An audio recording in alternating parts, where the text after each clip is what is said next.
Doctor Anshuman, आपका बहुत स्वागत है। धन्यवाद जी डॉक्टर अंशुमान, क्या हमारा देश दोबारा से लॉकडाउन की तरफ बढ़ रहा है? दूसरा लॉकडाउन लगेगा? क्योंकि आप देख लें कि बहुत सारे स्टेट्स के कुछ शहरों में कहीं नाइट कर्फ्यू है, कहीं नाइट लॉकडाउन है, और कहीं वीक के लिए लॉकडाउन है, कहीं वीकेंड लॉकडाउन है। तो क्या ये जिस तरह से पहले सिचुएशन बनी थी, पूरा भारत बंद, क्या ऐसे ही वापस में भारत बंद होगा क्या? जी रविंद्र जी, ब्लंटली स्पीकिंग और भी चैनल के माध्यम से शुरू से हम चर्चा करते रहे हैं कि पर्पस ऑफ लॉकडाउन, उद्देश्य क्या है लॉकडाउन का। 3 पर्पस हैं लॉकडाउन के। मिटिगेशन, अल्पीकरण जिसको कहते हैं, प्रिपेयर्डनेस, तैयारी करनी, और टेस्टिंग बढ़ा के ट्रेस करके आइसोलेट करना। तो वायरस का अल्पीकरण मतलब एक व्यक्ति से दूसरे व्यक्ति तक पहुंचने में जो संभावना बन रही थी उसको डिले कर दें। दूसरा, उसको कंटेन कर ले। और तीसरी बात, तैयारी की। तैयारी में क्या तैयारी करनी थी? अस्पताल, ऑक्सीजन, वेंटिलेटर, सारी सुविधाओं की तैयारी। तो इसके लिए फर्स्ट लॉकडाउन तो ठीक है, आपने कर लिया। अगर अभी भी लॉकडाउन की बात कर रहे हैं तो मैं क्या मानूं कि पूरे 1 साल में कोई तैयारी नहीं हुई सरकारी स्वास्थ्य तंत्रों में। क्या टेस्टिंग की सुविधा हमारी इंप्रूव नहीं हुई? बिल्कुल इंप्रूव हो गई, टेस्टिंग है। तैयारी इक्वोकल है, कहीं नहीं है। मिटिगेशन, जो अल्पीकरण की बात है, अल्पीकरण अब कैसे आप करेंगे जब भारत में 1 करोड़ से ऊपर केसेज आज तक हो चुके हैं? तो वायरस पार्टिकल सोसाइटी में घूम रहा है, इसको मिटिगेट कैसे करेंगे? तो आप पूछिएगा फिर सॉल्यूशन क्या है लॉकडाउन अगर नहीं रिकमेंड कर रहे हैं। Yes, 1 person to another person transmit होने में जो गैदरिंग हो रही है, जिसमें गैदरिंग स्टार्ट कीजिए बड़े लेवल पे, चुनावी रैली, किसान आंदोलन, उसके बाद पब, मॉल, मूवी, मदिरा, मस्जिद, ये सबको अगर मिलाइएगा, कोरोना सेकुलर वायरस, उसको कोई मतलब नहीं है कि आप कहां भीड़ इकट्ठी कर रहे हैं। और खास करके 40 से कम एज वाले लोग सुपर स्प्रेडर का काम करने लगे हैं। जिनको लक्षण कम आते हैं आराम से पूरी भीड़ में जाते हैं, बिना मास्क के जाते हैं और दूसरों को संक्रमित करते हैं। तो लॉकडाउन की स्थिति, चाहे आप कुछ कर लें, ये तो मजाकिया लॉकडाउन है कि रात को 10 बजे के बाद कोरोना टहलने निकलता है, आप मत निकलिए। दिन में कोरोना सोता है, आप सो जाइए। कोई स्टेट कह रहा है 8 बजे से लगाओ, कोई कह रहा है वीकेंड लगाओ। अगर आपका पर्पस सिर्फ ये है वीकेंड का, तो मैं मानता हूं कि गैदरिंग और पार्टी क्लब ये वीकेंड में होती है, उसको कर्टेल कीजिए, ना कि लॉकडाउन लगाइए। अब हमें डिसीजन लेना है, लाइफ और लाइवलीहुड दोनों को बैलेंस करना पड़ेगा। मतलब लोगों का जीवन भी बचे और जीविका के साधन भी बचे। अदरवाइज इंपल्सिव एडॉकिज्म कोरोना मैनेजमेंट जो पिछले 1 साल से चल रहा है, ये बिल्कुल तहस नहस कर देगा स्वास्थ्य व्यवस्था, हमारे लोगों को, सिटीजन को, और बाकी जो संस्थाएं चल रही हैं उनको। जी रविंद्र। डॉक्टर अंशुमान, आपको याद होगा कि जब हम लास्ट ईयर चर्चा कर रहे थे इसी कोरोना के ऊपर, जब इलेक्शंस की घोषणा हो रही थी, इलेक्शन होने वाले थे बिहार में, उसके बाद ये भी हो रहा था बिहार के बाद वेस्ट बंगाल में होंगे, तब भी हम लोगों ने सवाल उठाया था कि क्या इलेक्शंस अभी इतने जरूरी हैं? क्या इलेक्शंस को रोका नहीं जा सकता?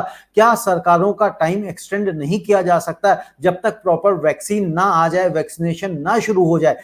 क्या जो ये इलेक्शंस हो रहे हैं, इलेक्शंस हुए हैं, क्या ये भी एक बड़ी वजह है कोरोना का संक्रमण फैलाने के लिए? पहला सवाल। दूसरा इसी से जुड़ा हुआ कि यदि ऐसा है तो क्यों नहीं बिहार में, वेस्ट बंगाल में, जो तमिलनाडु, केरला, यहाँ पे जो कोरोना संक्रमितों की संख्या है वहां से ज्यादा क्यों नहीं आ रही है? जी पहली बात की चुनाव की जो आपने बात कही, मैंने पहले ही कह दिया, गैदरिंग कहीं इकट्ठी हो, उसमें अगर कोई इन्फेक्टेड इंसान है दूसरों को संक्रमित करेगा। तो चुनावी रैली में भीड़ होती है। चुनाव स्थगित किया जाए या चुनाव का तरीका बदला जाए, 2 ऑप्शन है आपके पास। न्यूजीलैंड में इलेक्शन हुआ था, आपको याद होगा, पीक कोरोना के टाइम में किस तरह से उन लोगों ने चुनाव की प्रक्रिया कराई, देखने लायक चीज है। लेकिन हाँ, पूरी तरह से न्यूजीलैंड मॉडल इंडिया में नहीं चलेगा, इंडिया एक घनी आबादी का देश है। लेकिन फिर भी फर्स्ट कोविड फ्री कंट्री होने में उन्होंने अपना नाम दर्ज कराया। तो एक तो ये बात होगी चुनावी वाली बात।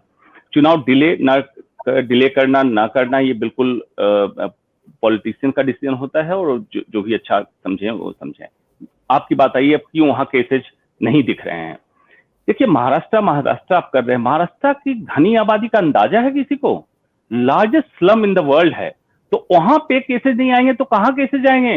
वहां एक इन्फेक्टेड आएगा, 1000 को इन्फेक्ट कर देगा। आप कैसे उम्मीद कर रहे हैं कि बिहार के किसी गांव में इतनी घनी आबादी नहीं हो, कोरोना फैल जाएगा? एक बात। दूसरी बात, जिस तरह की लाइफस्टाइल मेट्रो में है, दिल्ली मुंबई जैसे शहरों में है, उस तरह का लाइफस्टाइल गांव में नहीं है। मिनिस्ट्री ऑफ हेल्थ ने भी लिखा भी है कौन कौन से ऐसे स्टेट हैं जिनमें फ्रेश केसेज नहीं आ रहे हैं। आप उठा के देखिए, सारे यूटी और उस तरह के स्टेट है नॉर्थ ईस्ट वाले, जहां माइग्रेशन है ही नहीं, लोग अपने घर में बैठे रहते हैं, ट्रेवलिंग नहीं है। दिल्ली मुंबई में रोज लोगों को ट्रेवल करना है।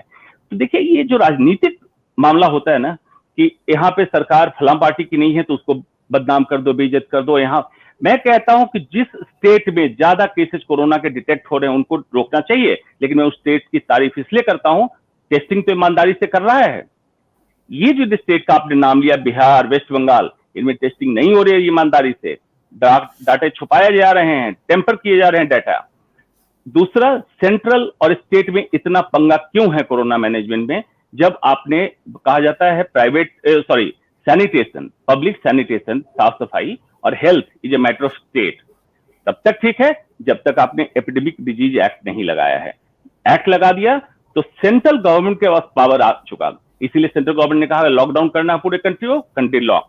तो सेंट्रल गवर्नमेंट को पूरी तरह से स्टेट गवर्नमेंट के साथ सामंजस्य बिठाना पड़ेगा और सारे एडवाइजरी फॉलो करने पड़ेंगे। हाल में मैंने सुना है महाराष्ट्र में वैक्सीन उपलब्ध नहीं कराई जा रही है जितना डिमांड कर रहे हैं।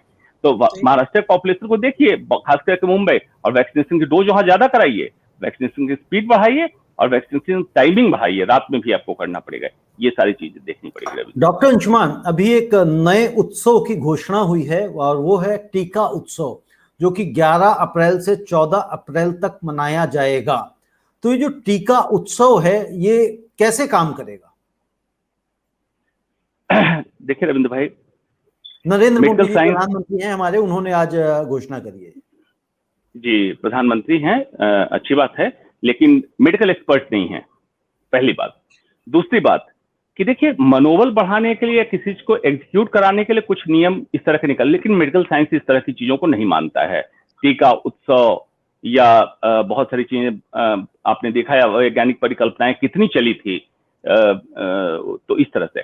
तो टीका उत्सव में ऐसी कौन सी जानकारी दे देंगे, क्या जागरूक करना चाह रहे हैं? क्या आज हिंदुस्तान में एक एक छोटे बच्चे से लेकर वृद्ध को मालूम है कि एडवाइजरी प्रोटोकॉल के 3 क्या इंपॉर्टेंट लाइन है?